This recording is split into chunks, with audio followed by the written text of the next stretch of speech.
wache kuma chielo wawinja ne oyie ni to iwacho yo machalare teko mitiyo godo e weche mag choko pach jopiny wacho no gi yo makare ni dak wane nikech ng'ur nok en choko pach jopiny to jopiny yudo thuolo mar golo pachgi kotenore kod kaka sirkal osebedo ka tayo chenro magi weche mag adani mag SHA ne nitiere kar kae. Ng'ato nya penjre ni ODM ang'o miyo gidonje lweny ni ahinya ka dipo ni en lweny? Mokwongo ODM ok odonje lweny mar impeaching Rigathi Gachagua. Ginyaka come out very clear. Oganda mag jo ODM kata od bura mar ODM chama mar ODM ok odonjo impeachment mar Rigathi Gachagua. Jo bura mag ODM timo mana mandate kaka jo od bura mantie od bura. Kaka jo od bura in ODM in od bura one gi minority gi majority and we are the minority. We are just the ODM MPs they are carrying out their mandate. Gimomiyo na yiergi. Mokwongo adwa duoko Ken matin. Gimomiyo gini riembe mapiyo piyo. Kich gigi duto te omakore gi telo makare gi political stability mwadwaro ka a nation. Mondo gigi te timre Cleophas. Nyakwa bede gi political stability marwa. Jalup ker kako wacho no ker manong'e malo wan wakiai. Wang'e kose kele limelight gi ker. Nene mpima madhira one time.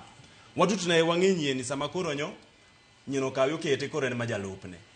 To ayie kore be ko wacho ni okok machalre fuyo kanyakla gichalre. To sani wacho ni mantie mochiegni no the hanging fruit man butwa mochiegni mopono wagore go piny mokwongo. Kapok wadhi mamalo mapod nie wiwa. Koro mapiny kane mokwongo lor gal warando kwamanya malo chato pimnwa. To kinyi mani kelo ni to ni kole kanye.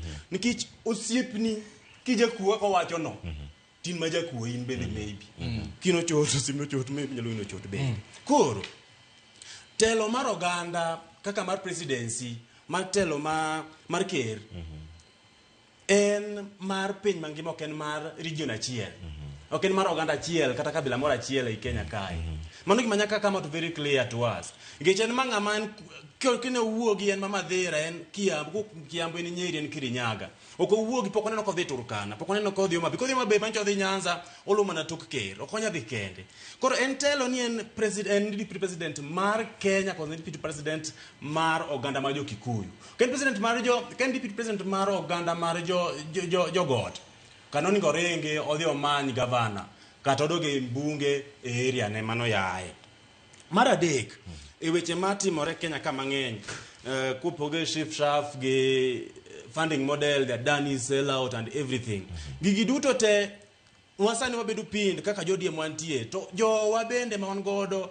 e senate achiel kuom ge Richard Onyonka senator Makisi has been in the front line en mokuso mana okelo gine limelight osebe the front line both in senate in the committees and even in the media houses gin magsabet ka gigo gigi from our party position ODM onge sirikal kendo ODM has been in the forefront pointing out the wrongs in this government.